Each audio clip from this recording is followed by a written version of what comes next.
Good afternoon, everyone. The Senate Finance Committee is in session, and we will begin by just doing a quick rundown of the order of the bills for this afternoon.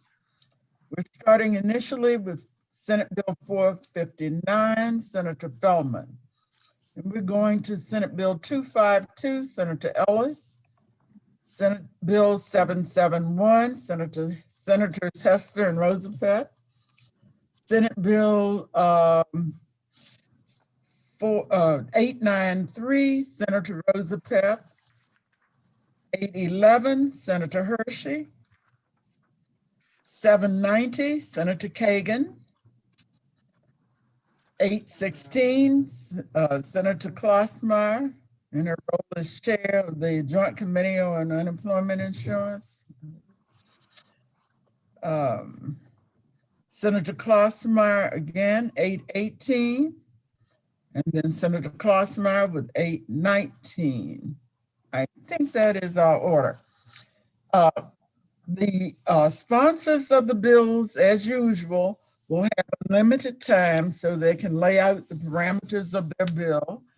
And then each sponsor has chosen a lead proponent. That person will get 5 minutes. All other proponents will have 2.5 minutes, as well as the opponents. Okay, so we're going to start with Vice Chair Feldman. Yes, thank you, Madam Chair. So Senate Bill 459 is very, very straightforward. You may recall last year I sponsored a bill, the Maryland Small Business Innovation Research Technology Assistance Program, and which passed unanimously out of this committee and unanimously out of the full Senate. Governor signed that bill into law last year. So to remind you what that bill did, it established a program to provide technical assistance to eligible small businesses and encourage them to apply for grants through federal programs such as the Small Business Innovation Research, SBIR grants, and Small Business Technology Transfer Grant programs, again, also referred to as STTR program. And these are programs overseen by the federal government. And this was to, again, allow for technical assistance to help our small businesses actually apply for those grants. And that program is overseen by TEDCO. And that was a bill that we passed last year. And I should also note that this idea was really an outgrowth of a Commerce Department report at the end of 2019, and which noted that we've got this great innovation economy here in Maryland in terms of being a global leader, which was honestly highlighted this past year during the pandemic, but there are clear gaps that need to be addressed. So we're good at a lot of things, government contracts, our chambers help out sometimes with these technical assistance programs, but until last year's bill, we had no program offering assistance to Maryland small businesses, again, to help them with these grant applications. And the focus here is on early stage companies who are trying to show their commercial viability and win these grants and get that much needed access to capital. And if you look at some current data, University of System of Maryland, 80% of the startups choose to stay in the communities where they first received this kind of technical assistance and financial support. So as Senator Hershey always talks about, we're always trying to keep our in-state jobs and grow our in-state jobs. This actually is a way to do that. So building on the bill from last year and that successful program that's now in place, Senate Bill 459, all it really does is it directs TEDCO to expand on that technical assistance program that we created last year to actually do some more to more businesses, not just these SBIR, STTR federal programs. And so the technical assistance can involve customized training, the use of mentors and executives that are loaned from other businesses, that kind of thing. I think we want to expand even more into this space. And as part of TEDCO's annual report to the governor, the General Assembly, under the bill, they'll include a very detailed description of how they implemented this program that I just described. Just as a note, the cross file of this bill, HB 987, was altered extensively. It was basically rewritten. And so to avoid any confusion, Madam Chair, what I've submitted, first of all, is an amendment that conforms this bill entirely with the House bill. And I've also included the House bill in the testimony, the House bill as amended and rewritten, along with the House fiscal note that also reflects these amendments that I'm submitting. So the bill as originally drafted, again, was altered and rewritten, and the amendments I'm submitting will conform this bill to that bill.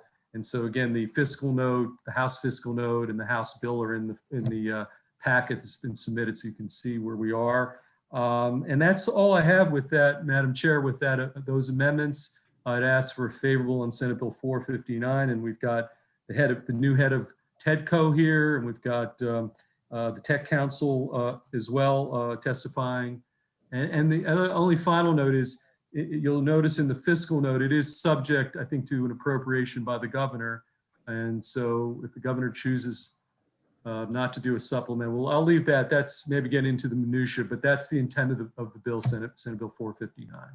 Okay, let me ask a couple of questions. Are we defining small business for the purposes of this bill by specific sectors?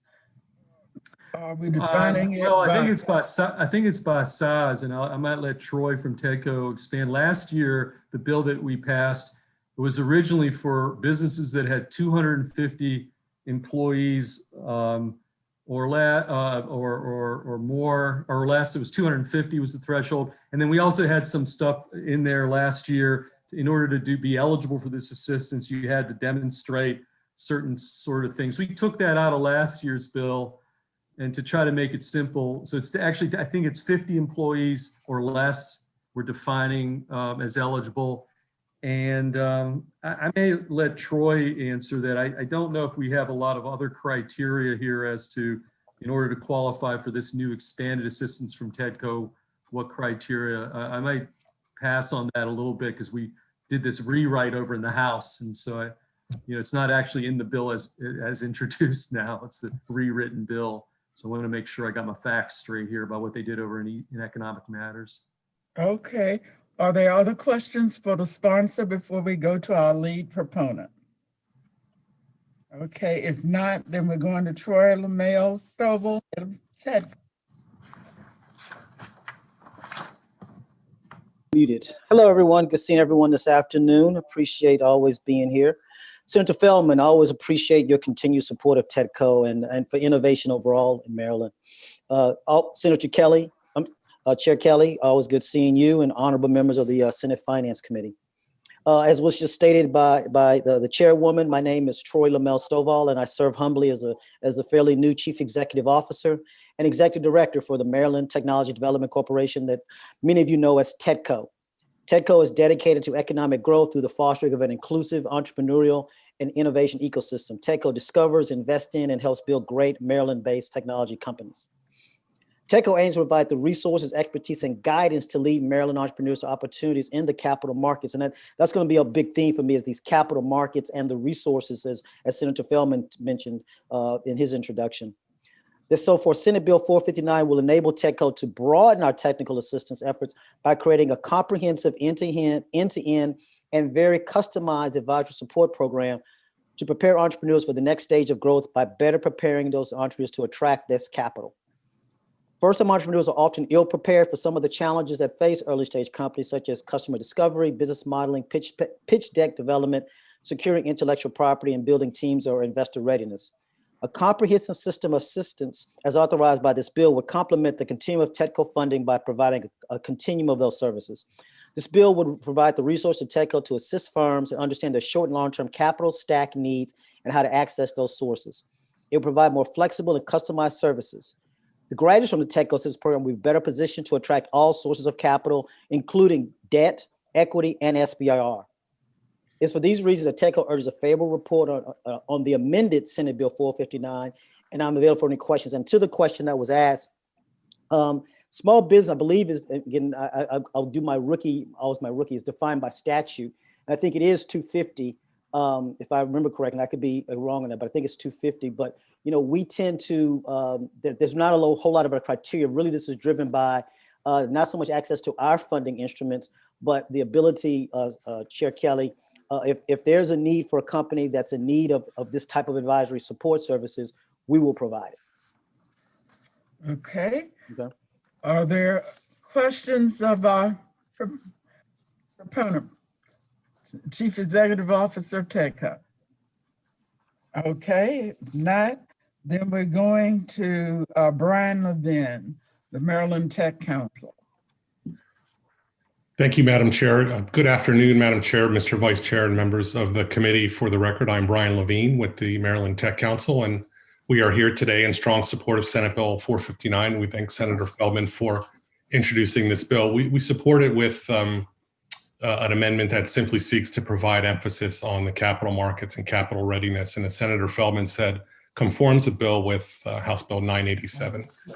The Maryland Tech Council is the industry trade association that represents technology and life sciences companies, and our mission is to help our members succeed and advocate for the advancement of innovative industries throughout the state of Maryland. And the one issue that we find, Madam Chair, over and over is that access to capital is a significant challenge, or perhaps the most significant challenge for our early and some mid-stage companies.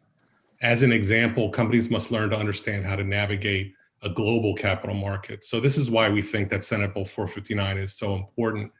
We think that policy changes such as those offered in the bill can play a significant role in making Maryland companies and their leadership teams better prepared to attract much needed capital and investment and learn how to drive confidence with investors. And we think that there, Madam Chair, is evidence that this can be done with concerted efforts such as those proposed in the bill. I just want to give you a quick example. The Maryland Tech Council operates a program called the Venture Mentor Service. I bring this up because it's a small scale program that is a great example of what mentoring small companies can accomplish when focused on driving funding and investment. It costs us approximately $100,000 a year to run the program, which so far has been able to mentor 57 companies and raised over $100 million. And 1/3 of those companies that have utilized the venture mentoring service are minority-owned, women-owned, or veteran-owned companies. So in conclusion, the more success of these early-stage companies have, the more jobs that are created in Maryland, simply put. For these reasons, we support Senate Bill 459 as amended and ask the committee to provide a favorable report. Thank you.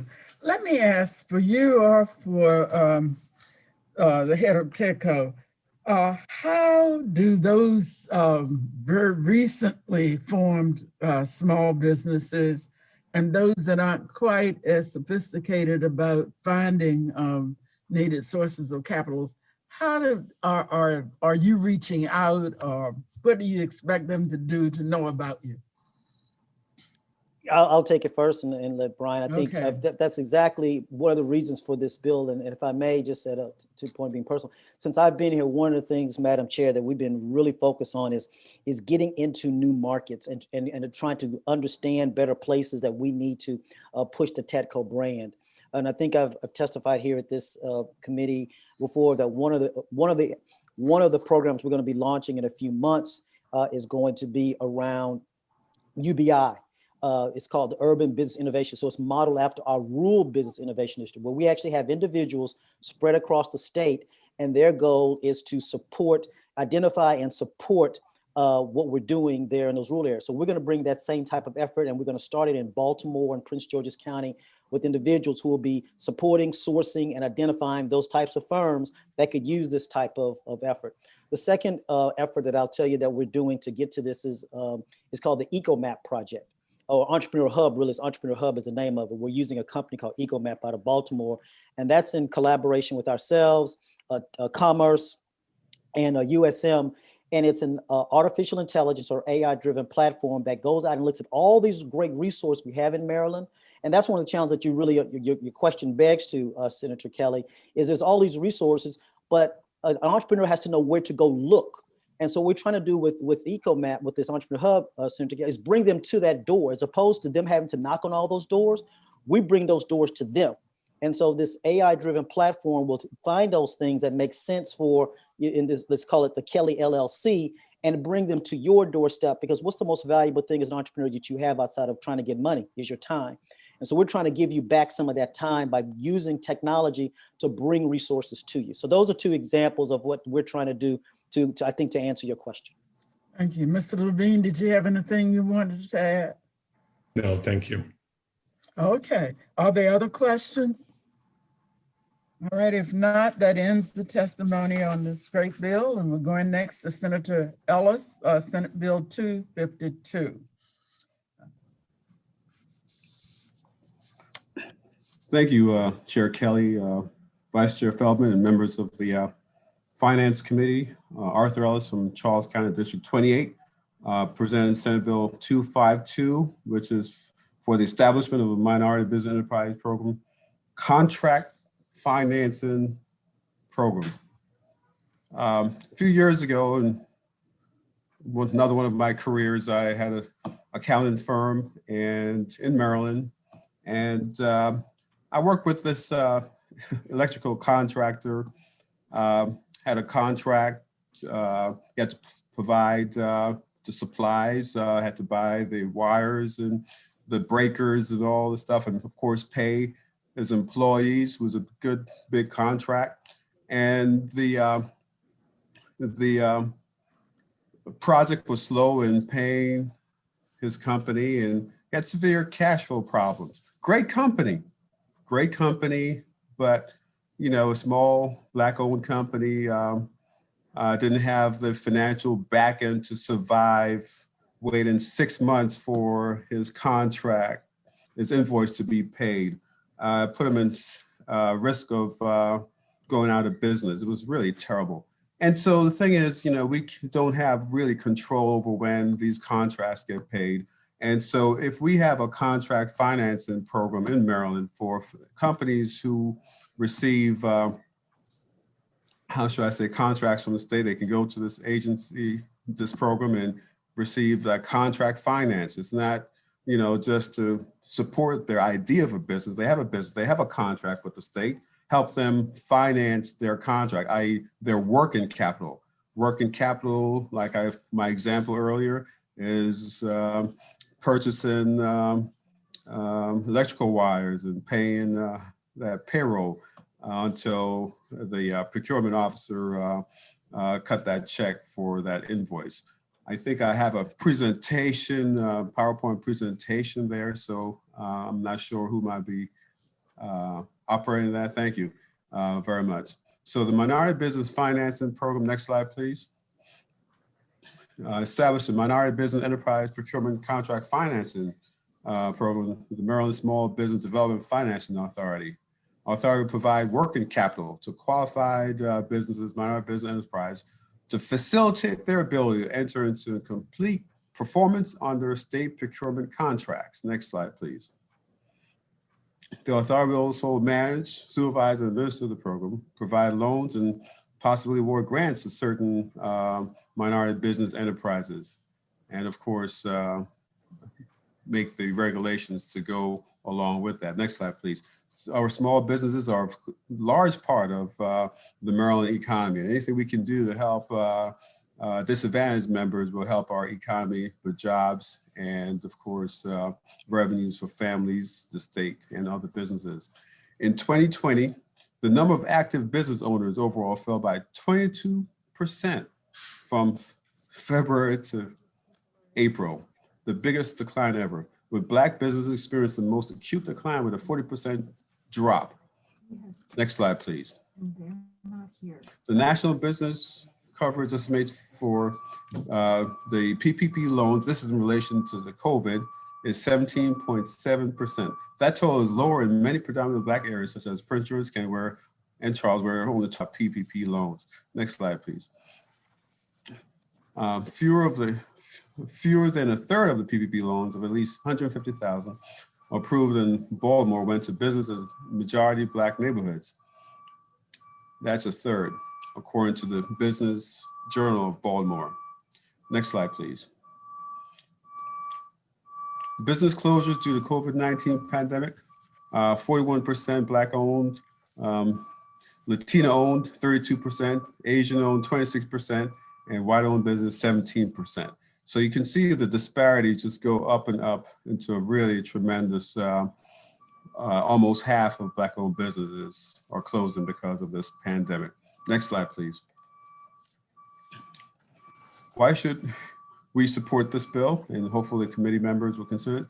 John Hargrove, CEO and founder of the Black-owned Mahogany Incorporated, Maryland construction firm, said, quote, "When the majority community has a cold, the minority community has a flu. With the disproportionate access to traditional funds and capital, minority business owners absolutely need a contract financing program." Next slide, please.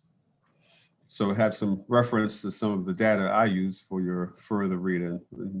And so with that, I just want to say we need to do as much as we can as a state to really help our businesses, but generate jobs for our communities. Small businesses generate more jobs for Marylanders than large multinational corporations.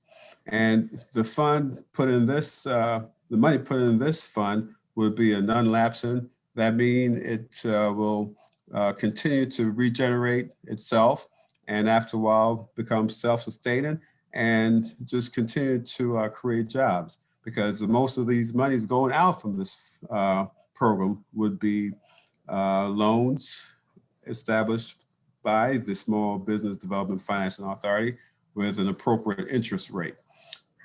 So with that, I thank you for your hearing this bill and request a favorable recommendation for Senate Bill 252. Thank you. Are there any questions of the sponsor? It appears that your two lead witnesses are not present at the moment, and I know them both. They're good people on these issues. And I see just the written testimony from Donald Fry from the Greater Baltimore Committee. Right. Okay, so that ends the hearing on Senate Bill 252. Thank you. Thank you. Okay, we're going next to Senator Hester. Unemployment Insurance Work-Share Expansion Act of 2021. Thank you very much, Madam Chair, esteemed members of the committee. It's great to be back here in finance again. For the record, Senator Katie Fry Hester, here to speak in support of Senate Bill 7.1, the Work-Share Expansion Act of 2021. As you all are more than aware, over the interim and throughout the entire pandemic, our offices have been inundated with calls with people looking for help, including small businesses and large businesses. And I had the pleasure of working with several of you on our small business bipartisan work group this summer, including Senator Kramer, Senator Feldman. So thank you very much for everything this committee has already done. One thing that we know for sure is that it's not over yet, and that recovery is going to take time. And the important thing about this bill is it provides one more tool for our businesses to use going forward. It's an expansion of an existing program that was established in 1984 in the state of Maryland. The Work-Share, it was created in 1984 as a layoff aversion program for employers, but it still works today. Currently, for example, what you could do is anywhere between 20 and 50% would be of your, as a business owner, you could quote unquote, lay off or furlough 20 to 50% of the time of your employees. So let's say that you had 10 employees, you could, and you needed to downsize by 5. You could lay 5 of those off and keep the 5, or under this program, you could reduce the hours they all have by 50% and then retain your entire workforce. And they would get 50% of their pay, 50% of their state unemployment, and also the current federal, plus up the $300. So it works out beneficial for really everybody. It's also beneficial for the employer because they retain their employees. It's beneficial for the employee because they get to keep their job. And it's beneficial for the state because the Work-Share program is entirely federally funded. What's important about this point in time is that we can also use it to rehire employees. So take that same business. It's been closed, but now that restrictions are being lifted, it wants to reopen. It can either rehire 5 full-time employees, or it could rehire 10 part-time employees. this bill makes it very clear that you're allowed to use the program for also rehiring your employees. I wanted to share with you that I had great conversations over the interim with both our own Department of Labor and also the Department of Labor in Michigan. Now, Michigan, they've really embraced this program. By June, the end of June, the beginning of July, when I spoke to the folks in charge of their WorkShare program, the state had saved $300 million by aggressively marketing the WorkShare campaign. And that is something that I've been pushing our government to do and haven't really quite got the traction. So what this bill would do is it would seek to expand the WorkShare program from the current 20 to 50% to the federal allowable percent, which is 10 to 60%. It would also it would instruct the Department of Labor to aggressively market this campaign, and the money for this is already in the Relief Now amendment, so the money is already there. And then furthermore, it just, while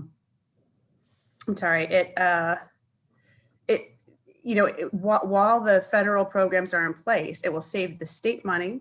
It will save employers money because they don't have to contribute. This doesn't affect their UITF tax rating.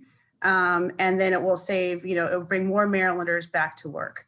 So that's my quick synopsis of this bill. I think it's great for the economy and great for our businesses and great for the state. And so with that, I would urge your favorable report of Senate Bill 771 and turn it over to my expert panel of witnesses. Thank you. Are there any questions of the sponsor? All right, if not, then we're going to the lead proponent who will have 5 minutes, and that's Catherine Abraham. Great, thank you very much. I am a faculty member at the University of Maryland at College Park. I've studied work sharing programs for a long time and have been an advocate for their use as an alternative to layoffs during temporary economic downturns. I won't repeat what Senator Hester just said in terms of explaining how the WorkShare program works. One thing I would like to add to the discussion is some information about how the use of WorkShare in Maryland has compared to the use of WorkShare in other states during the pandemic.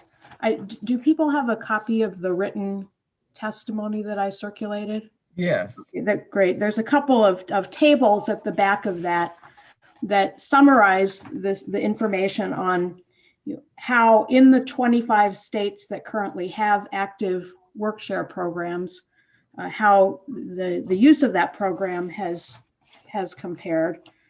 I looked at 2 points in time.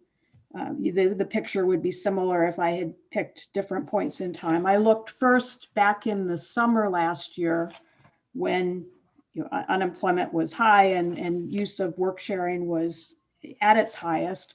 As Senator Hester indicated, at that point in time, some 19% of the claims filed through the unemployment insurance system in the state of Michigan were actually WorkShare claims as opposed to regular UI claims. At that point, 1.4% of the claims in Maryland were WorkShare claims. Maryland ranked 21st out of the 25 states. I also looked at a more recent week, the week of ending January 30th.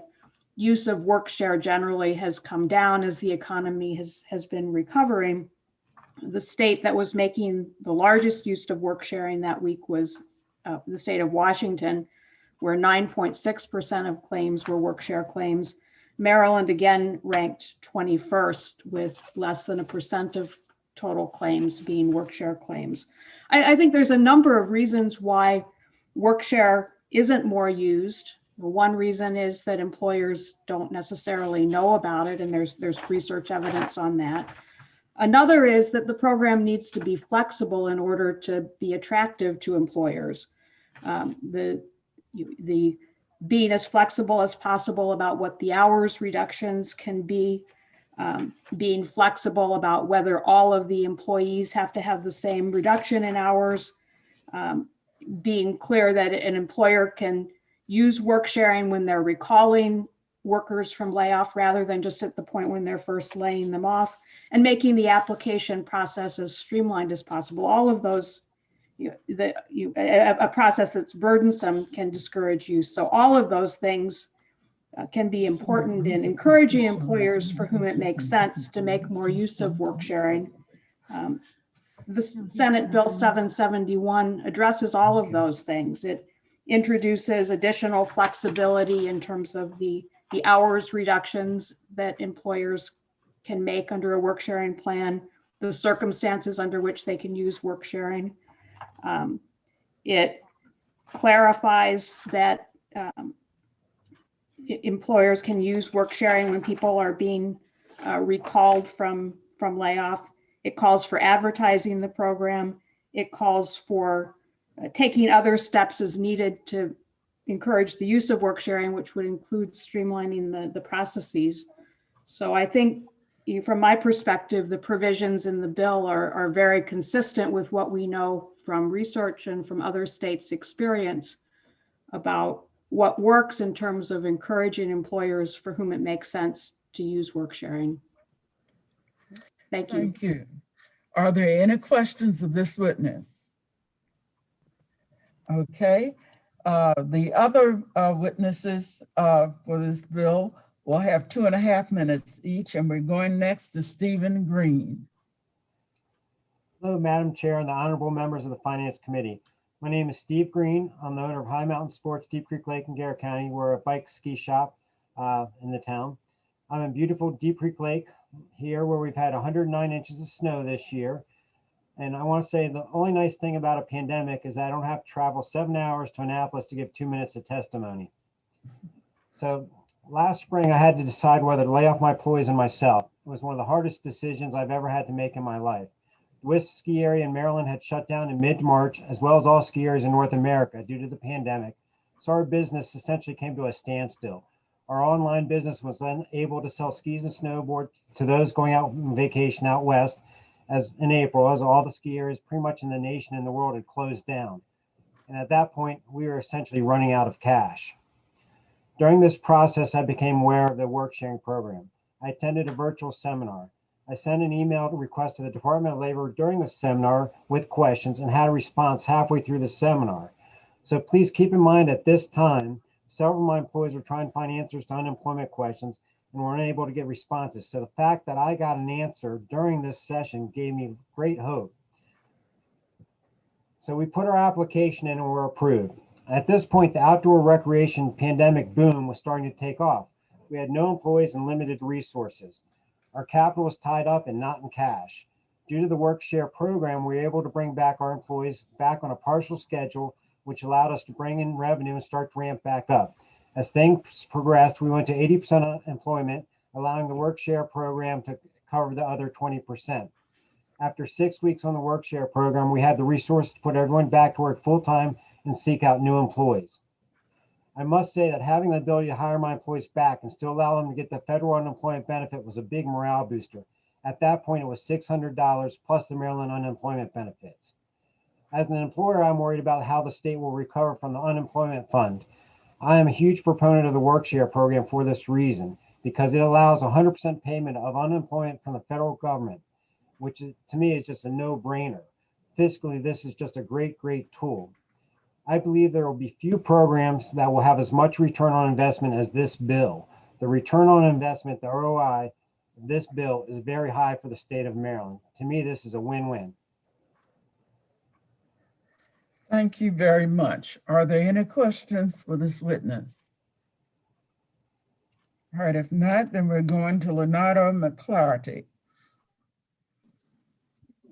Thank you, Chairman Kelly, and to the committee members and Senator Hester.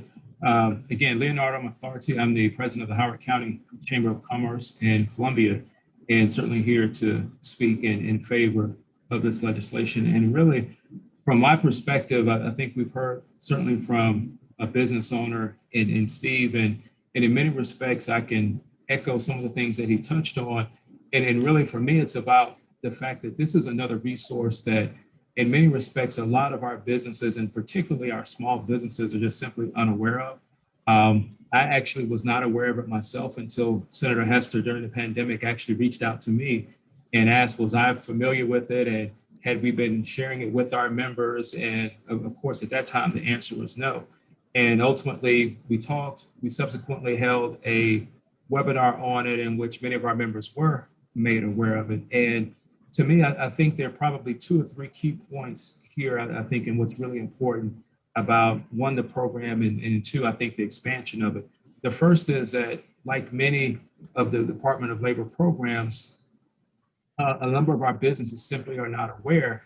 And one of the reasons that oftentimes they are not aware is for the fact of the lack of promotion or the ability to promote and market the program. Oftentimes there's money that's put into perhaps programs and implementation, but there's not necessarily money put in to help it to become aware. And thus, many of our businesses in particular will have these misnomers and these thoughts that, oh, well, either I don't want to participate, or maybe it's too much red tape, or I don't understand it, or what have you. And as I think we heard, at least from one business owner, is that this can truly be a great resource that can help them, particularly from a cash flow management standpoint, but also from an employee retention perspective as well.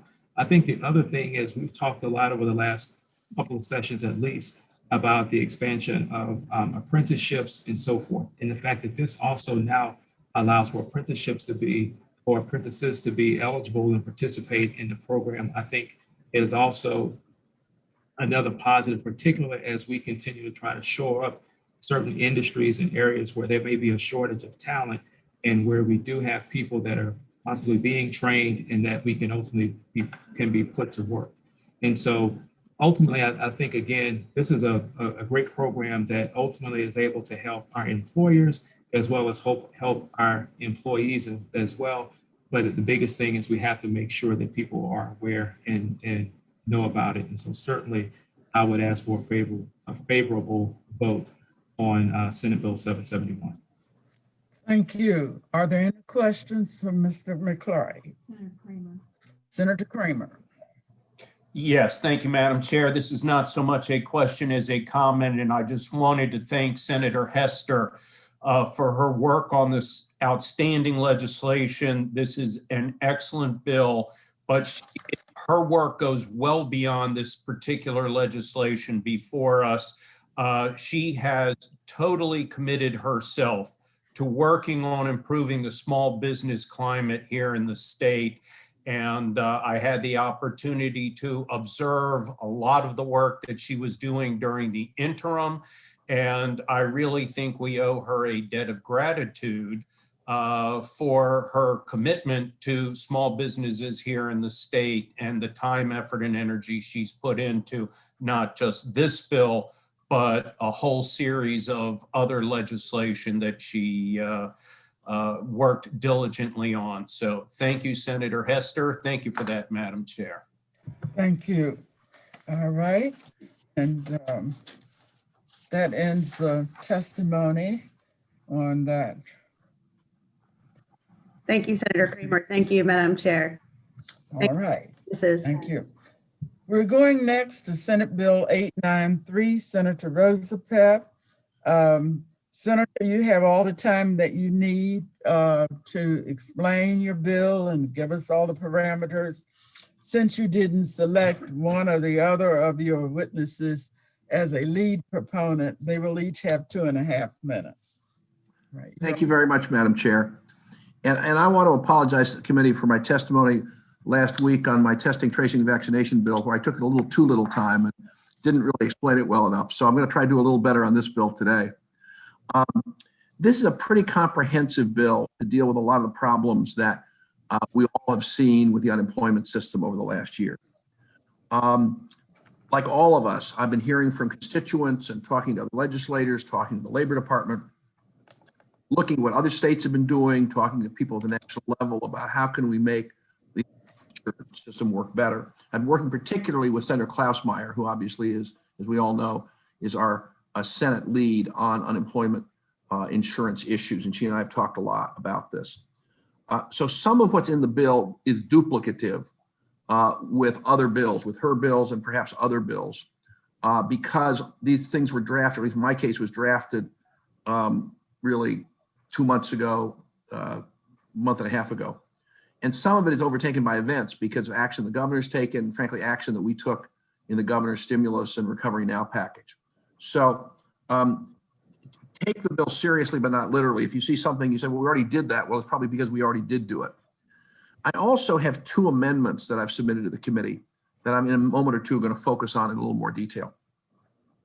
But big picture, the bill has several sections.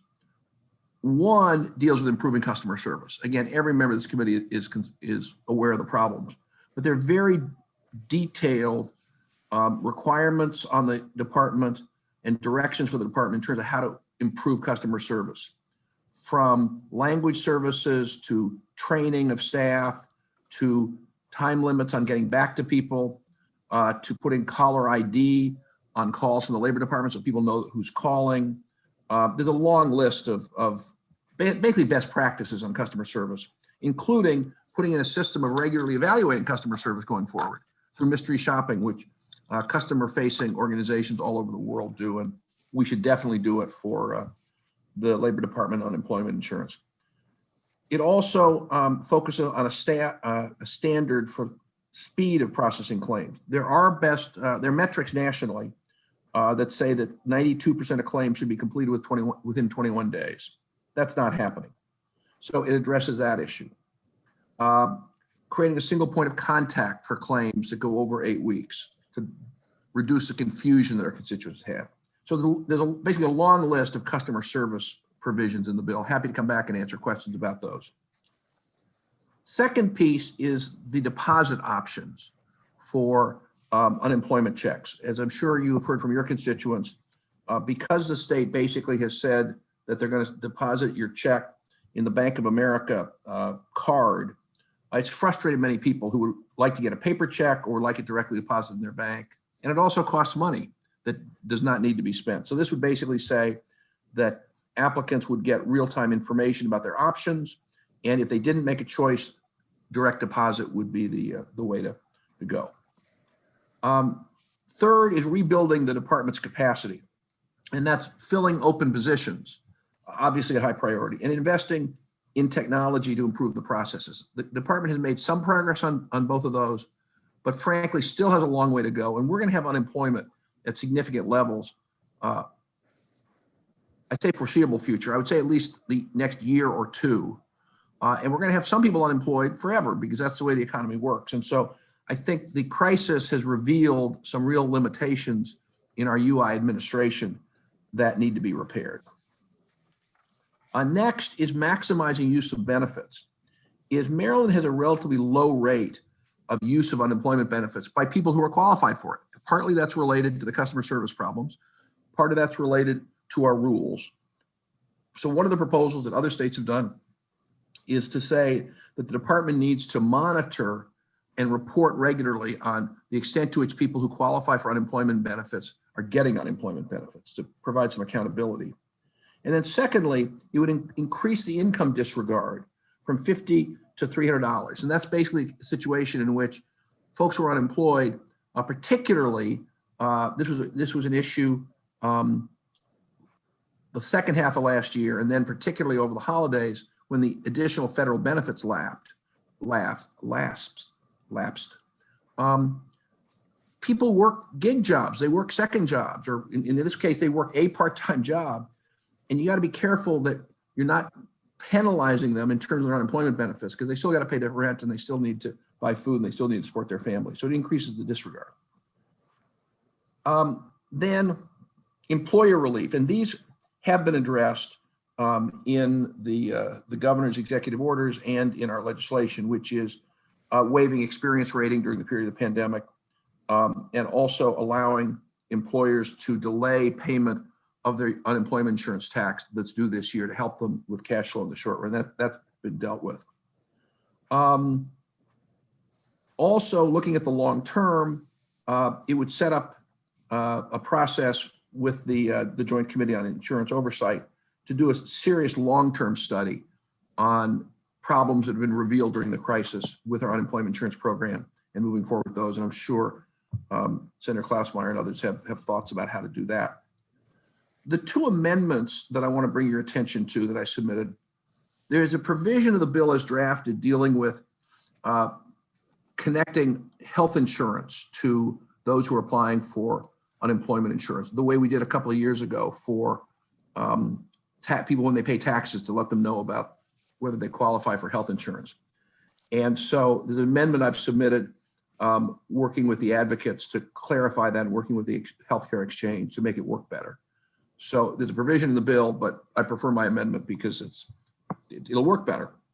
But the essence of the idea is making it easy when you apply for unemployment insurance to be connected with the insurance exchange to see how you can affordably continue health insurance. And the last one is building on a provision that we passed a couple of weeks ago in the Recovery Now package. One piece of that was providing some money to our local workforce boards to help them put people back to work.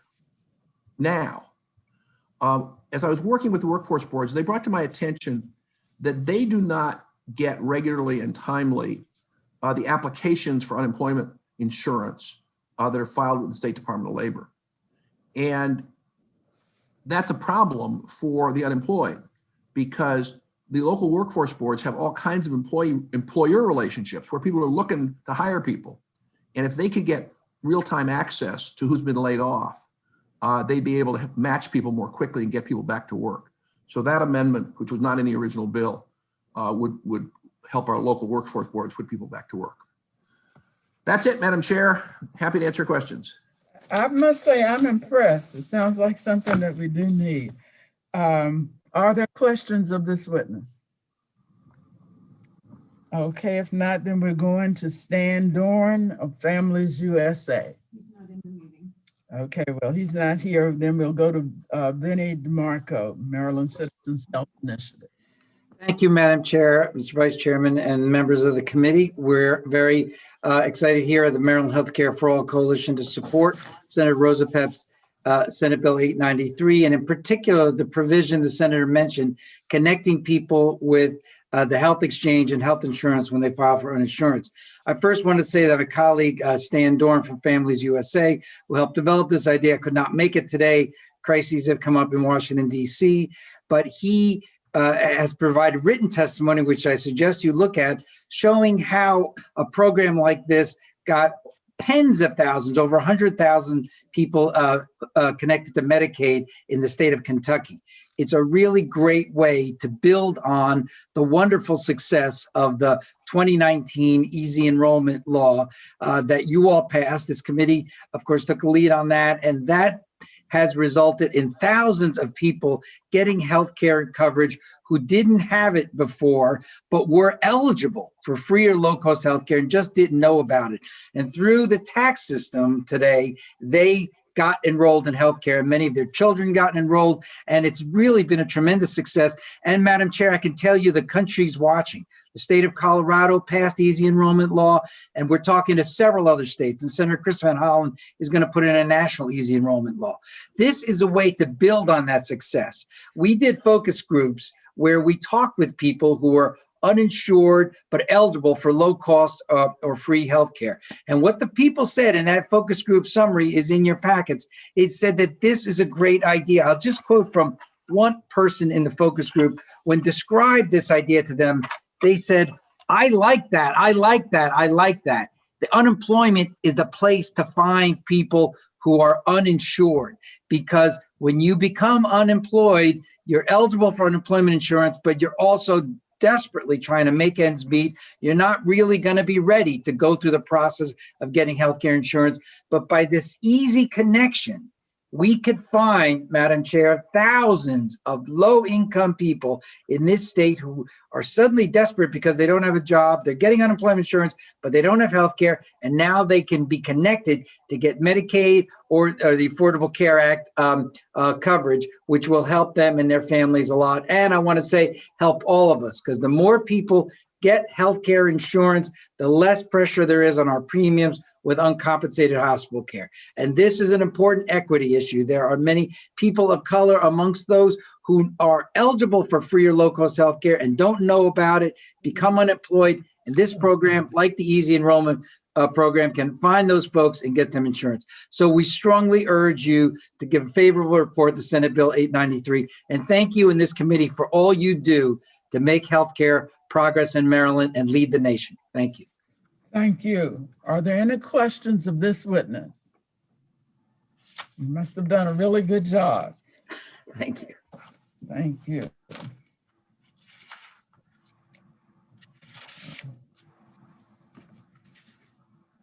All right, we're going next to Mike O'Halloran. Oh, you know what? I didn't call Senator Hershey, you're up next.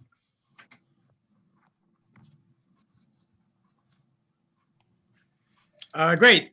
He called my witness before you called me. Thank you very much, Madam. Madam. Yes, thank you very much, Madam Chair.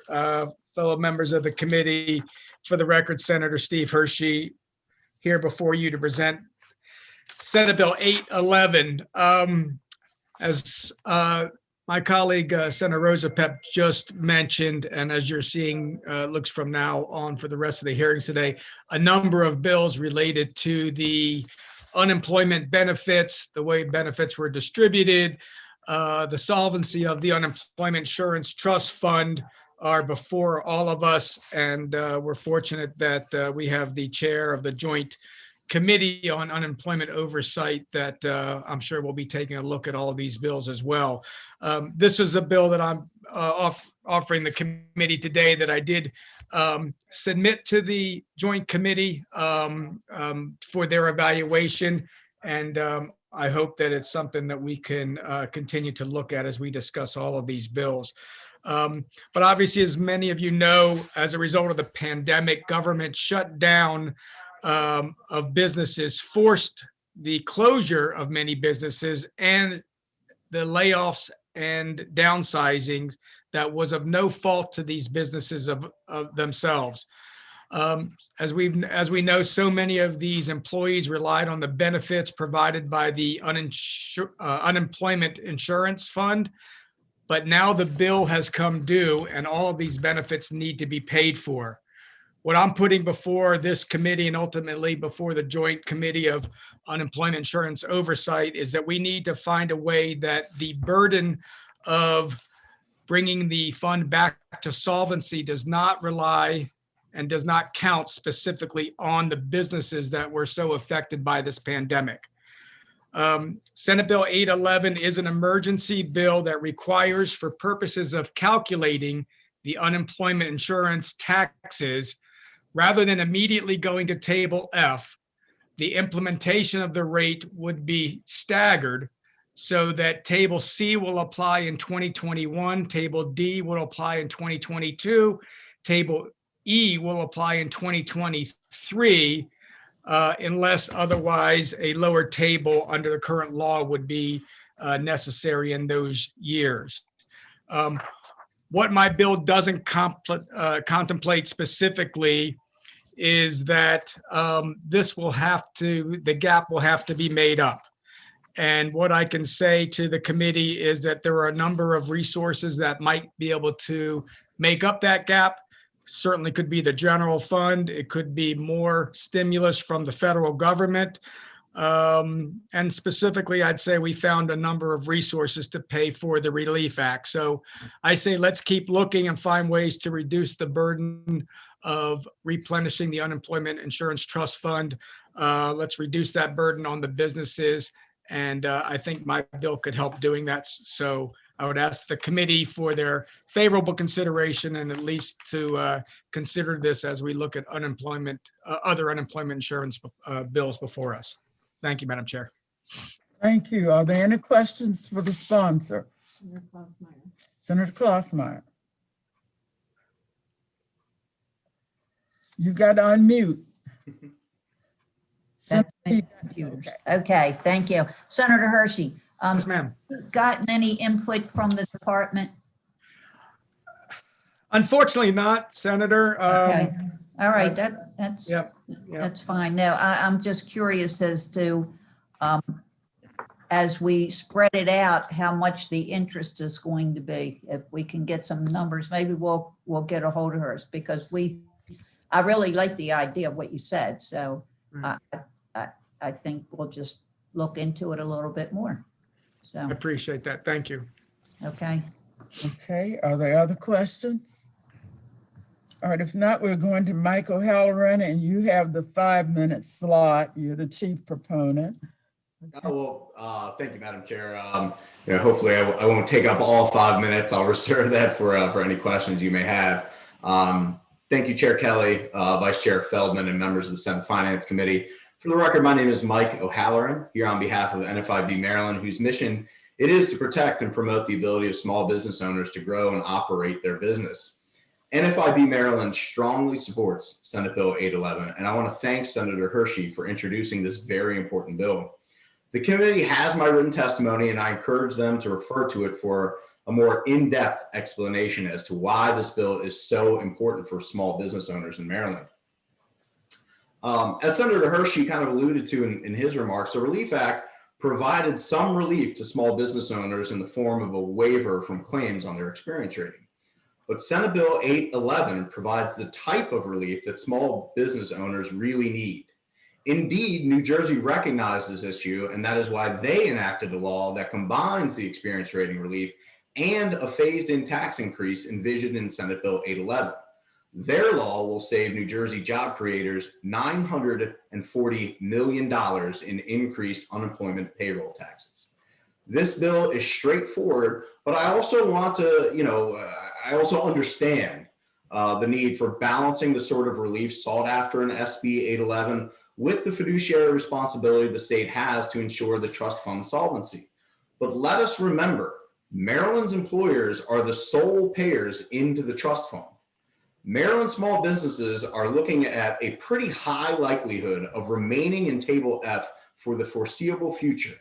Indeed, as my written testimony points out, legislation passed in 2016 all but assures this of happening.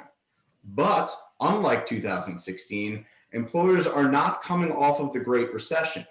They are still coming out of an economic crisis none of us have ever lived through. In closing, I submit that while SB 811 will likely need work, the issue is what's important. And that is to ensure we don't saddle small business owners with unaffordable unemployment insurance taxes. So I look forward to working with the committee, whether it's the Finance Committee or Senator Klaus Meyer's Joint Committee on Unemployment Insurance Oversight. NFIB stands ready to not only take on this issue, but combine it with other issues that the committee is hearing today, whether it is an increased income disregard or a much broader study of the UI system. NFIB stands ready to participate in those discussions. But for these reasons, we strongly support Senate Bill 811 and request a favorable report. Thank you. Thank you. Are there questions for this witness? All right. If not, we're going next to Andrew Griffin, Maryland Chamber of Commerce. Thank you, Madam Chairwoman, Mr. Vice Chairman, and members of the committee. My name is Andrew Griffin. I'm here on behalf of the Maryland Chamber of Commerce and our more than 5,000 business members and federated partners in support of Senate Bill 811. So I'm not going to rehash what a lot of what my colleague Mike O'Halloran at NFIB just discussed, but what I will say is since March of 2020, when this all occurred, the Chamber, we've been working with our members, members of the General Assembly, members of the Governor's Administration, and other business groups to identify ways to mitigate what we knew would be, it was just inevitable, drastic increases in unemployment insurance costs. We remain grateful for what the Governor's office and this body have done to address the experience rating issue, but like was just mentioned, it's only really half that puzzle. Senate Bill 811 is addressing the other half of that puzzle. And we believe it's a reasonable approach really to this table of rates calculation, this phase in over the next 4 years from Table C to Table F. And I think what's important here is this is kind of anecdotal, but just yesterday, we know that small businesses are already beginning to receive notices of their new rates. In a phone conversation that we had with two very small businesses, members of ours, and we're talking about less than 25 employees, and I have the notices in hand. Their new rates are, one is an increase of 633%. That's an increase in the tax rate. And the other is an increase of 413%. Those are simply from the shifts in the tables, from table A to table F, not that employer experience rating already being accounted for. And so hopefully through some kind of an agreement or Senate Bill 811, some kind of a compromise, we continue to work on it. We're able to blunt some of that and phase those costs in.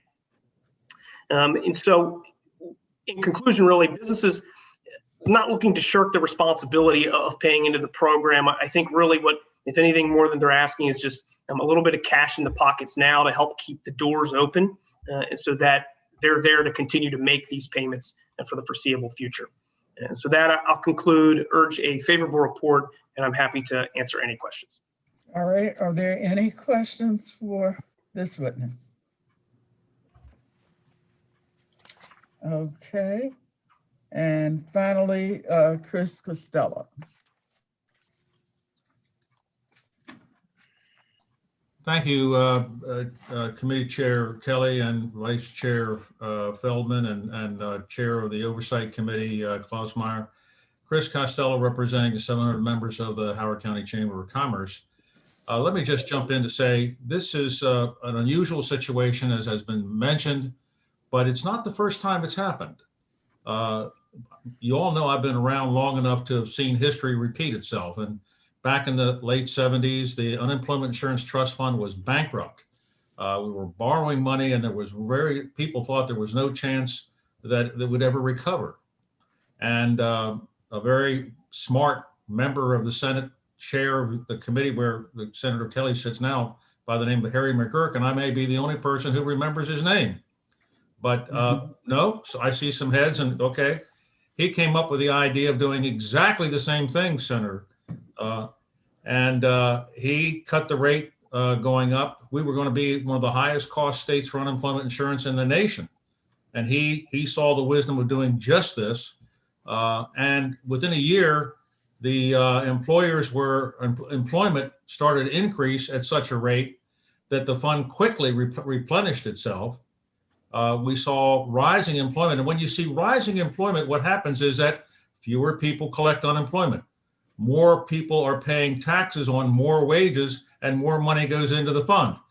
And that same principle will apply here. So, I mean, I think people are saying, oh, we're going to have to do something about this money that we're not paying into the fund.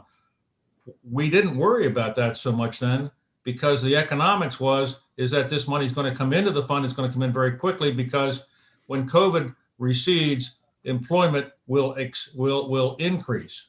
That was what happened then. You might want to believe that it's going to happen here. The other point I leave you with is that when you take money and send it to the Unemployment Insurance Trust Fund, you may think that you're putting it somewhere in Maryland to be used in Maryland, but you're not. As you know, you're sending it to Washington, D.C., and it doesn't benefit Maryland at all. You're much better off leaving it in the hands of businesses to employ people, to put back into the economy. So if you want to do something good for Maryland, don't send it to the Unemployment Insurance Trust Fund. Keep it here in Maryland as much as you can, knowing that the trust fund is not going to bite you in the butt, so to speak. Sorry for that. But you're going to put that money to good use. It's going to be used to employ people. So for that reason, and for all the reasons that you've heard, the Howard County Chamber of Commerce hopes that you will give this bill a favorable vote. It's really your best option. Thank you. Thank you. All right, Senator Reedy. Thank you, Madam Chair. And the question, I guess, is for any of the panelists. Chris Costello has given us a very interesting, diagnosis of sort of the risk reward here. And as I sort of learn more about these issues on an in-depth level, is it fair to say that the feeling that in 3 or 4 years we could be in some trouble is partly based on a static analysis, and so with more of a dynamic look at how the economy typically works, we find ourselves really not having to make major adjustments? Or is it likely that we'll still need to make some major adjustments in several years? I know this is really important for our business community. I don't know if Mike or Andrew, if either one of you have a comment on that to follow up on what Chris had to say? Sure. Senator Reedy, I'll take a jab at it. And I think Mr. Costello is pretty spot on. And Senator, you are as well in terms of that analysis and whether it's static or dynamic. If I could borrow from the two, I think Chris is right. You know, the economy is, particularly here in Maryland, is really just starting to show signs like, you know, springtime is here, right? So hopefully the economy is springing forward as well. And as employers hire back people, which means that people who were seeking UI benefits, they're now coming off the UI rolls, right? They're earning money. So therefore, employers are more likely to be contributing to the trust fund, while at the same time, the depletion of the trust fund that we saw all of 2020 is not happening at such a high rate. So therefore, I think, again, you know, if Table C in 2021 is too far a bridge to cross, well, then we can certainly discuss that. I think Senator Hershey, the sponsor, would agree that, you know, the issue is what's important. You know, the experience rating was great, but the tax rate is what's really going to be a killer for small business owners in the future. Yeah, Mike, for your members, and I mean, basically, it's fair to say that doing nothing is really going to be pretty destructive, correct? I mean, we really have. Oh, absolutely. Absolutely. Absolutely. I mean, there's no sense in keeping us at Table F when small business owners who otherwise could have been helped by Table C won't even be there in 4 or 5 years because of these sorts of tax rates. Yeah, seems reasonable to me, and I'm glad. I mean, I know that it sounds like also it's something that if the way the bill is currently drafted isn't exactly the exact right way, we can make some adjustments. But if we do this, we have the ability to be flexible a couple of years down the road if we need to make any changes. Yeah. Thank you, Madam Chair. If I could just add to that, Table C is going to get you a lot of money. You know, assuming, I mean, it really is a very conservative middle road. Assuming that we got, you know, COVID, passes by and employment comes back to near normal levels, you're going to get a lot of money into the trust fund. You will. I mean, I haven't run the numbers, but it's a big increase in to the fund, maybe more than I would like to see. I'd like to go to Table B, but, you know, Table C is a pretty reasonable middle ground. We are somewhat hemmed in, though. Chris, what would you say about how many degrees of freedom we have to figure if we're going to Table C or not? How much freedom do you have? Mm-hmm. I think I haven't heard from the department, but I know the department probably hasn't recommended this, hasn't come up with it because they tend to favor a larger trust fund. They always have. And one of the reasons is that the feds, you know, they are basically a federal agency. They never say that, but they are funded by the federal government. They answer pretty much to the federal government.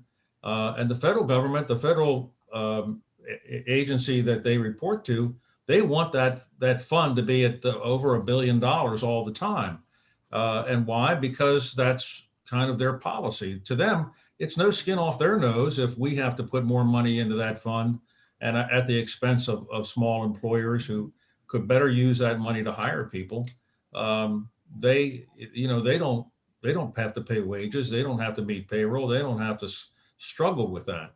And I think that the state agencies have always kind of leaned towards those policies. And they may come back and say, you may hear from them, that there'll be some kind of penalty for not going to Table F from the federal regional office. That's what worries me. I used to sit on the UI committee. Okay, Senator Hershey. Thank you, Madam Chair. And Chris, maybe to expand on that a little bit more, because again, of the federal government involvement in this.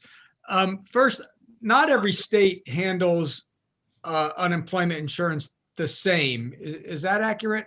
That's true. Well, they're all subject to the same federal agency. Right. They don't all handle it the same because the federal agency can try and tell them what to do, but the states don't always have to do it. And if you don't mind that the federal agency tells you to do it one way and you do it some other way, if you don't mind doing it another way and disregarding a lot of what the federal agency tells you, then you have a lot more freedom. But if you're skittish and you feel like you have to do what the federal agency tells you, in other words, they make these threats where we're going to withhold all your federal funding and that sort of thing. Well, yeah, go back and maybe between you and Mike, but I think what you're saying is that they kind of dangled these zero interest loans out in front of us.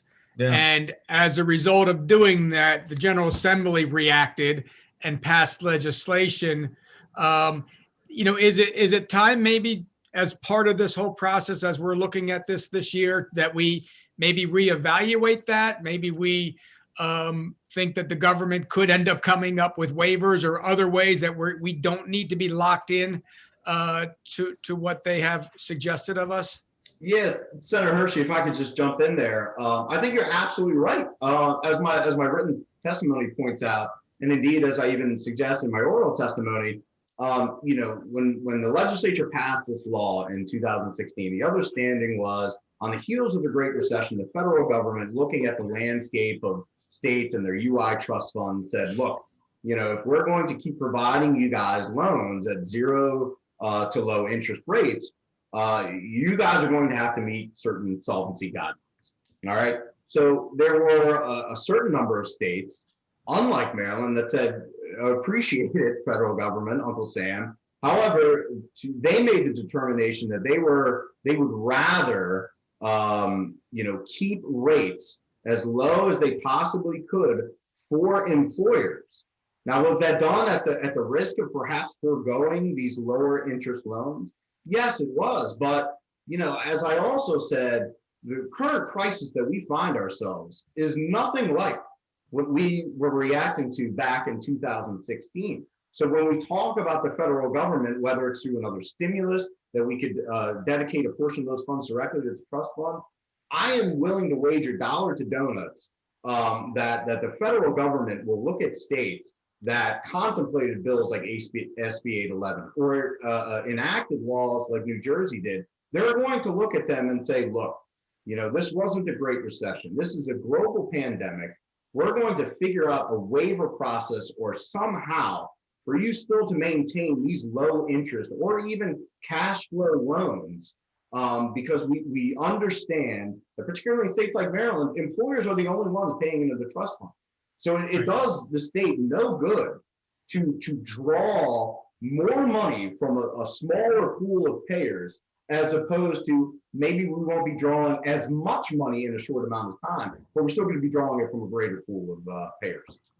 Okay, we're going now to Senator Klossmeyer, who's chair of the joint. Yeah, I just want to say, I think that the thing that I would like to have the Oversight Committee do, and we had talked about it, but with the change of administration in Washington, things were still not quite where we need it to be to get like a solid footing. So that will be something that we can look forward to, having someone from the Department of Labor.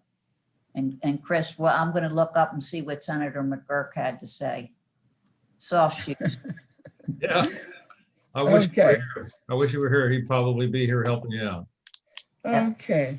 And that ends the testimony and the hearing on this bill. Okay. Thank you. Okay, we're going to Senator Kagan, Senate Bill 790. And Senator, you have as much time as you need to lay out the parameters of your bill. Your 5-minute proponent, that's your lead proponent, is Henry Bogdan. And then all of your other witnesses will have 2.5 minutes each. Thank you so much, Madam Chair, Mr. Vice Chair, colleagues. For the record, I'm Cheryl Kagan, very proud to be the senator for Gaithersburg and Rockville. And I always say that I fancy myself to be the senator for the nonprofit sector. Along with Maryland nonprofits, MACo, Maryland Association of Counties, the Maryland Municipal League, and I have been struggling through the questions as to how unemployment insurance affects reimbursers during the pandemic. And we had a bill drafted. Let me just tell you, for the first thing is that the bill as drafted is not what we're talking about today. We have changed it, and you should have an amendment available to you, but it is basically now a 6-word bracketed bill. We passed the Relief Act to try to provide relief for institutions that are really suffering. And we came in for local government and for nonprofits and included employers of fewer than 50 people. And this bill, colleagues, as modified, just would remove that cap in terms of when reimbursers would have to pay into the unemployment trust fund. So in virtually every one of our districts, I would venture to say in every one of our districts, we obviously all have tons of smaller nonprofits, but we also have large nonprofits, whether that's the Baltimore Zoo or Roundhouse Theater or Strathmore Hall, the Maryland Institute College of Arts and Design, the ARC of Maryland, and many, many others. They are struggling. Those that are providing frontline services, whether that's food pantries, homeless shelters, battered women's shelters, mental health associations, are providing more and more services. If they're an arts organization, arts and humanities organizations, with their doors closed, curtains closed, no ability to present art, music, dance, and so many other services that enrich our communities, they're not able to sell tickets. They're not able to put butts in seats. Their revenues are down, and they're really struggling. The average layoff in nationally of nonprofits is 7.7%, and it varies by category. 36%, more than 36% for arts and entertainment, but education nonprofits down 16% in terms of layoffs. Religious grant-making civil associations down 11%, 8% for social services, 3% for healthcare. 1/3 of the Maryland nonprofits organizations members have said that they've had to furlough or lay off staff. And many of the larger nonprofits are not eligible for some of the grant programs. So whether that's PPP or CARES, they're not eligible. And again, they either have increased demands on them and or decreased revenues. They can't hold their annual gala. They can't do some of their traditional fundraising activities. So let me talk for a moment about Interfaith Works. As the vice chair knows, that is one of the most important social service organizations in Montgomery County. It's countywide organizations. They have 130 employees, and they have a dynamic new CEO who's doing great things. They've had to lay off several employees, as they are also providing more services. They have added 2 new shelters. They have created a food hub. They have expanded their Interfaith Clothing Center to now provide food. They provide job training. So these are critically important services, and yet they have to lay off staff. So this, by giving a little bit of flexibility, so they don't have to pay their reimbursement to the unemployment trust fund next month, but could instead wait until next January, along with the smaller governments and smaller nonprofits. We think that will give them a little bit of breathing room, a little bit of an opportunity to stay afloat, to continue to provide the critically important services that they do. So I will start to wrap up. I do want to say that in addition to Maryland nonprofits, I'm thrilled to have the support and partnership of the Maryland Municipal League, of the Maryland Association of Counties, Nonprofit Montgomery, and others. I want to mention that the head of the Maryland Cancer Network, Cancer Action Network, had a family emergency, and she's not able to join us in person today, but I'm just going to read one sentence which from her written testimony, which was in March of 2020, that they had to make the heartbreaking decision, looking at their numbers, looking forward at what they were doing. They had to suspend the program that offers housing to cancer patients at more than 30 Hope Lodge facilities. So the reality is, Every penny counts. Nonprofits and local governments need to be providing services, need to be investing in communities. And if we can give them a few months break, as we have for smaller nonprofits and smaller governments, that would make an enormous impact. So with that, I appreciate your attention and interest, and would look for a favorable with amendment consideration from this committee. I hand it off to the fabulous Henry Bogdan. Thank you. And thank you. And Henry, you're on. Thank you, Madam Chair. I better unmute first. I am unmuted. Thank you, Yes. Madam Chair, members of the committee. Thank you, Senator Kagan. If you look at my written testimony, you'll see that the senator has covered an awful lot of it already. I do want to take the time to point out we're talking about nonprofits who reimburse the trust fund. We really appreciate that in the Relief Act, coverage or relief was provided in the form of deferral for those reimbursers with under 50 employees. But as the senator said, we estimate there are somewhere between 1,200 to 1,000 nonprofits in Maryland with over 50 employees. And the employment tends to concentrate, frankly, in larger organizations. And as she pointed out, these have been unable to use many of the federal relief programs that other employers and smaller organizations have. They've been specifically kept out of what was the most impactful program, the PPP program. There are efforts in Congress right now to try to rectify that a little bit, but there's no certainty that's going to happen even now.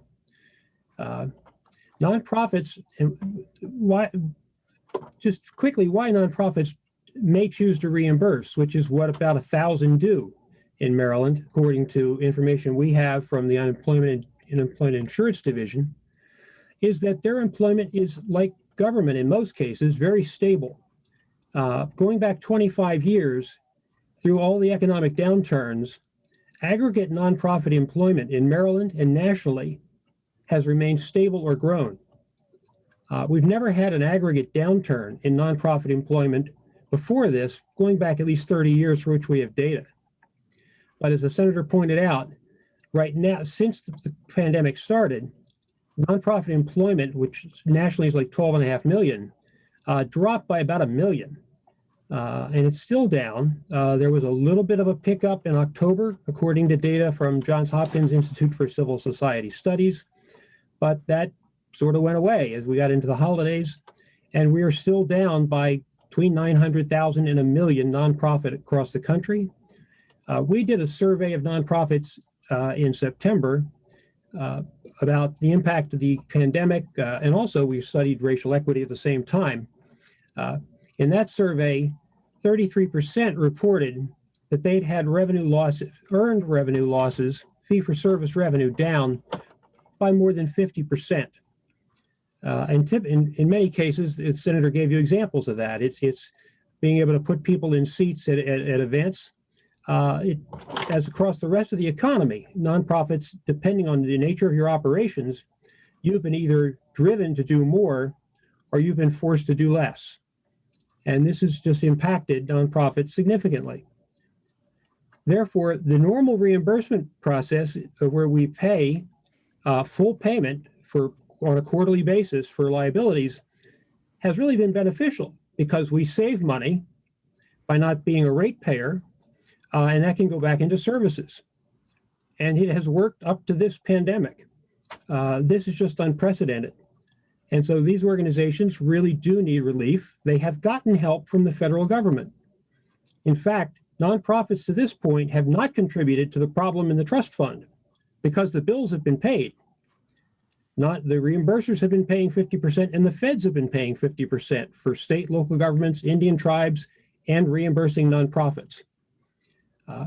But that 50% is still a burden on the operation, and depending on your activity, it can be a great burden. Also, the federal commitment now runs out at the end of this month. To be open, there is a provision in the House relief bill that would actually increase that rate to 75%. Again, that would be time limited to the end of August. And we have no guarantee we're going to get that. So it is important to add, we're asking for this. Other states, in some cases, have done deferrals. a number of states, I've counted 10 from data we've received, have actually forgiven all of the nonprofit liability for last year. They've taken the federal benefit. Some of those are extending that through this year. The original bill was drafted based on a time frame after the pandemic, but it might be much easier to administer to simply tie it to what was done in the Relief Act. And as the senator said, it's like a 6-word change in that bill in 2 places. So we ask for your support. Thank you. All right, we're going next to Leslie McDonald. Hi, thank you. I'm Leslie McDonald. I'm the Executive Director for Nonprofit Montgomery, and we're an alliance of nonprofits that serve Montgomery County. And I just want to echo many of the points that Senator Kagan made and Henry Bogdan, my colleague, made in terms of the reasons why we urge you to approve the amended bill to help nonprofits of all sizes defer payment on those unemployment, those who are self-insured on the unemployment there. As has been noted, the nonprofits that self-insure do it to save money. It's always important in nonprofit budgets to save money where you can. And with nonprofit employment being stable, it's been a good way, especially for larger nonprofits, to take advantage of that. And it's been really pointed out, it's most important to help those nonprofits right now, particularly because the larger nonprofits have been left out of programs like the Paycheck Protection Program. And many of the early loan and other aid programs that were made available did not include larger nonprofits. And we do have quite a few larger nonprofits, and we need to make sure that we can help them. The pandemic has forced nonprofits to lay off staff, especially in cases where services can't be provided. And I know Senator Kagan already made this point, and I'm thinking particularly of things like senior transportation and performing arts, things that just were forced to shut down and that can't be duplicated virtually. Let's see. So expanding the ability to defer payment on unemployment is an important way to help key nonprofits who've been left out of the relief programs. And this is particularly important since nonprofits are also struggling to raise funds during these difficult times. In Montgomery County, nonprofit organizations employ 13%, that's 13% of the private sector workforce. And so assisting nonprofits has a double benefit by preserving their ability to provide services as well as preserving employment. Our nonprofit organizations will be an important part of Montgomery County's recovery from the pandemic, and any effort to strengthen or support nonprofits is a wise investment in the community. Thank you. Thank you. All right, we're going next to Jocelyn Collins. Madam Chair, she's the one from the Cancer Network who had a family emergency, Okay. Unfortunately. Okay. Thank you. All right. Thank you very much. Well, very interesting. And Angelica Bailey from Maryland Municipal League is here. Okay. I think she's the random We'll person. hear from her last. Thank you. Angelica Bailey. Thank you, Madam Chair. Yes, good afternoon, everyone. Angelica Bailey. I am the Director of Government Affairs for the Maryland Municipal League. We are here in support of Senate Bill 790. I definitely want to thank Senator Kagan for sponsoring this. I won't reiterate all the great points that have already been made. I'll just say that local governments and nonprofits are similarly situated here, and allowing these payments to be deferred would really help us out. Local governments have received very little direct financial assistance, and finances are tight right now due to the pandemic. As Senator Kagan said, it's really just some flexibility, just a small break for a few months, and that would allow us to allocate resources to more immediate constituent services. So again, we thank Vice Chair Kagan for bringing this forward, and we would ask for a favorable report. Thank you. Are there any questions? Okay. Well, that ends the testimony on this very important bill. And I hope that the sponsor can get her wish. Thank you so much. Thank you, Madam Chair. All right, we're going next to Senate Bill 16, Senator Klossmeyer. Thank you, Madam Chair, as a member of the committees. I have quite a few bills here, I do believe, but they could have all gone into one bill, but I thought it was best if we split them up to an extent. It just made it a little bit easier. But the bills I'm going to present are the result of long hours of conversations with various stakeholders in my role as co-chair of the Joint Committee on Unemployment Insurance Oversight. I'd like to thank my co-chair delegate, Ned Carey, for his teamwork in developing these bills. I'd also like to thank the staff of the Oversight Committee, Laura Addis, Steve Ross, and our very own Nathan McCurry. Thank you, Nathan, for working with us, providing information to us as we worked on these bills. I would also, without finishing this conversation, like to thank Evan, my legislative aide, and Patrice, Ned Carey's legislative aide. They have been indispensable.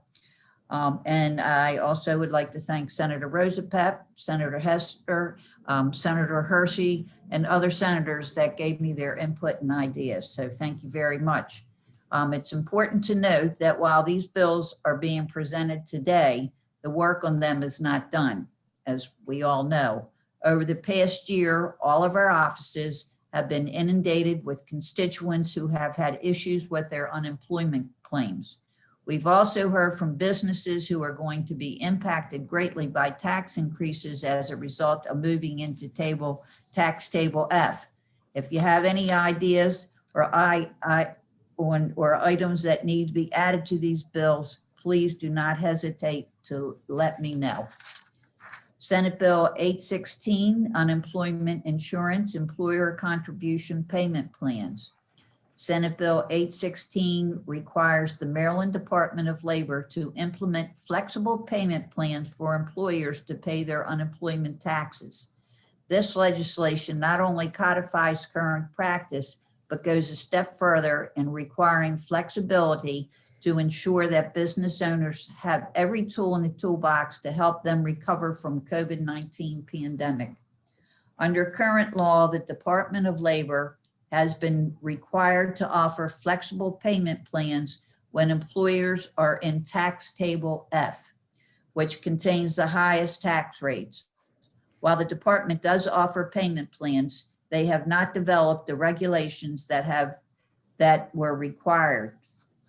This legislation expands what they are required to offer. The department would be required to offer payment plans under all tax tables, and they would also be required to offer more flexible payment plans under Table F than they currently do. Offering these payment plans, especially at this time, would ensure that employees are able to focus on recovery first, rather than worry about being able to pay their unemployment taxes up front. So I thank the committee for their consideration of Senate Bill 816 and ask for a favorable report. And I would like to say, Senator Hershey, maybe we can work on this and work on your bill as well. I think that would really be a good dovetail together. Great, thank you. Okay. Senator Antonio Hayes. Are there any questions? Okay, we're going to your next bill, Senate Bill 817. Senate Bill 817, Unemployment Insurance, Study on System Reforms. Senate Bill 817 requires that the Maryland Department of Labor, in consultation with the Department of Legislative Services, to study unemployment system reforms and report back to the General Assembly what they're finding by the end of the year. As we are all aware, the COVID-19 pandemic revealed great weaknesses in our current unemployment insurance program. Various issues have been brought to the forefront, including the amount of benefits received by claimants and overall claimant eligibility. Senate Bill 817 requires the department to study various aspects of the UI program and report back to the General Assembly on the costs and benefits of these reforms. In particular, this bill asks the department to look at various topics such as expanded eligibility for various types of workers, including self-employed workers, the cost and benefits of raising the weekly amount, the dependent allowance, and the income disregard, alternative approaches to the experience rating process.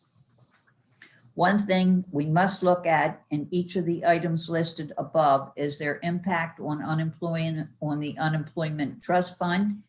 We must be good fiscal stewards on the trust fund, and we have to ensure that the fund remains on track to be solvent. The past year has proven that there are plenty of changes that need to be made to Maryland's unemployment insurance program. At the same time, it has become clear that Maryland's unemployment system is extremely complex and have to ensure that each change we legislate is made carefully.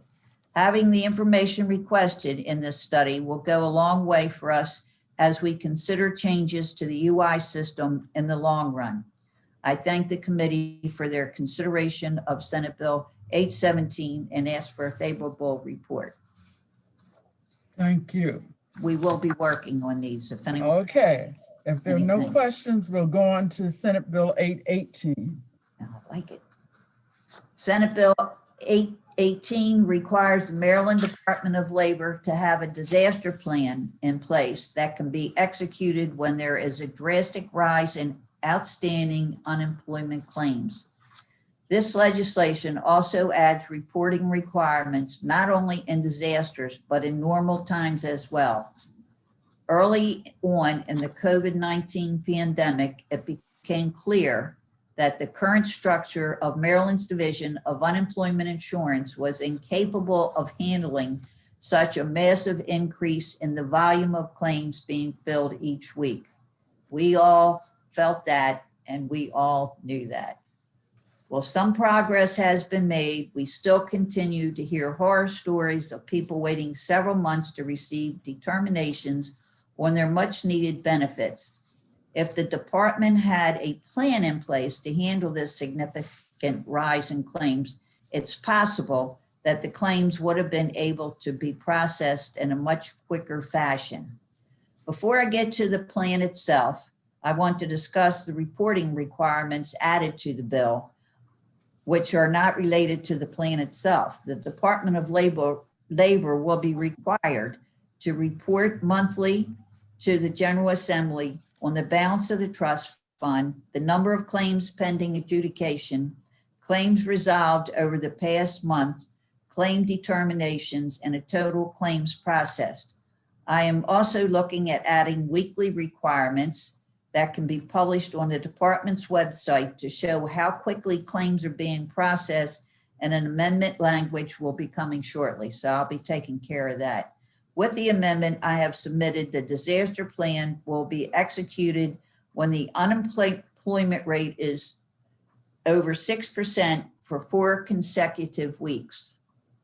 The plan will remain in effect until the department is able to issue 87% of its first payments within 21 days. The disaster plan consists of 2 components. First, there is required reporting.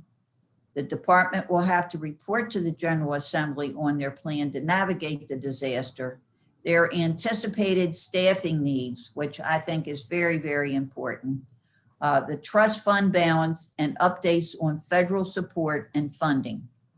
The second component requires the department to have adequate staffing in place to handle the volume of claims. As drafted, the bill requires the department to bring in 100 additional staff members to handle claims, but there is language forthcoming to ensure the department will have adequate staffing in time of crisis. And I say that we randomly picked 100, but I don't know if it would take 100 or 1,000. So I'm not running the department. The department will also be exempt from procurement requirements so that the staff can be added in a much quicker fashion. The Assistant Secretary for the Division of Unemployment Insurance will be responsible for ensuring that the plan is implemented. As mentioned before, our offices continue to be inundated with claimants who have been waiting for months to be notified about their benefits. Should we ever face a crisis like COVID-19 again, a plan needs to be in place so that the claimants can receive much needed benefits in a much more timely fashion. I thank the committee for their consideration of Senate Bill 818. And I can't just let this go without saying, I just want somebody to answer the phone over there sometime or answer emails. And I over the weekend, I met a woman and her brother-in-law received too much money. And she, for the past month, has been trying to return the money and can't even get anywhere returning the money. So something needs to be done. And I think it's just lack of help. So lack of employees. So Senate Bill 819 is last, unemployment insurance, weekly benefit amount, income disregard.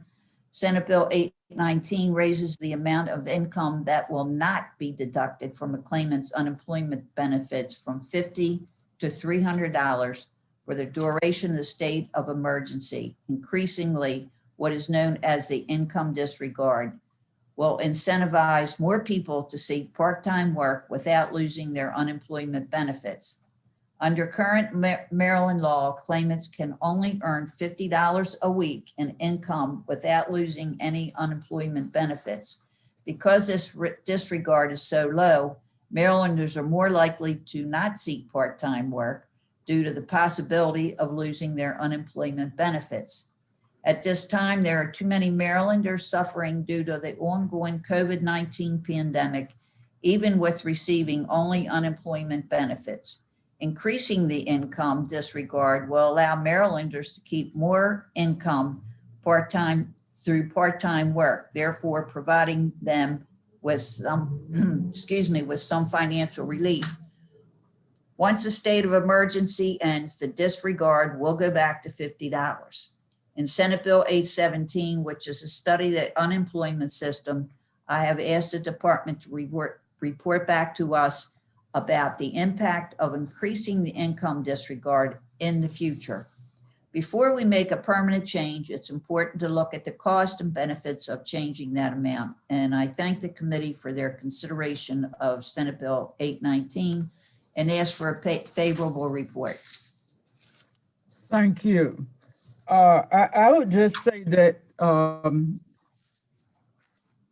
all of the bills that we've heard on UI problems today are really, really important. I don't know how the bills will be finally acted upon, but clearly, even the extent to which every member of the General Assembly needed their limited staff throughout the interim to act as if they were hired by the Department of Labor, and to have your staffs in many cases unable to do anything but take those calls when we don't have the wherewithal to get them the final response and to answer their needs the way they should have been implemented. It has been most frustrating for our constituents, for our limited staff, and for everybody. Anything we can do to keep from going to table F, I think, is really important. So, am I still on? Yeah, no, I just, as I said, I'd like to work with Senator Hershey, and if anybody else has some thoughts, please do not hesitate to let me know, because it's just been very frustrating, and I'm sure frustrating for everyone. And it just, and as I said, every couple weeks there's a new problem. So, but and I will be working with Secretary of Labor as well, with the labor. And have you seen that even the national UI program is in a mess, and that we've got Marylanders showing up on television news at night who have had their IDs stolen and found that they were being charged as persons having received UI benefits when they never applied. Right. Yeah, that has become a nationwide problem. Mm-hmm. So. Okay. All right. Well, that's our last bill for today. And we've had an interesting Senator Hayes. Thank you, Madam Chair. And thank you, Senator Klaesmeier. Really quick, I think you covered it, and especially I shared a remark to the chair. Senator Klaesmeier, it doesn't seem like there's any testimony from the agency. And I know you've done a lot of work on this, especially in the interim, and we've been the beneficiaries of some of your work and getting some responses. If seeing no testimony from them, should we interpret this as you because of your work with them and that they're more likely to support the legislation before us? I have no idea. Okay. I don't Gotcha. know. That's why I said I will be trying to get a hold. No, I'm not trying to get a hold. The secretary has been very forthcoming whenever I want to have a conversation with her or the staff. And so that's the way I have been working. So, and I think like most other departments, they just don't like their. Gotcha. That's fair. Well, thank you for your efforts on this. And the department is probably not going to make ultimate judgments on something like this. The fiscal impact of whatever happens is so. No, I think there's some questions that we can ask, and I mean, through the hearings today, and we will be asking. And so. Okay. Are there any other questions or recommendations? Okay. Thanks so much, colleagues. Since I'm glad we were able to get through all of this in a timely manner. You haven't had a chance for a decent meal today, and we got to go back to the floor. So let's take care of our health so we don't end up being unemployed. Some of us still have hearings and other committees that's still going on. Okay, I know. Yeah. Not me. Thanks so much. All right, this is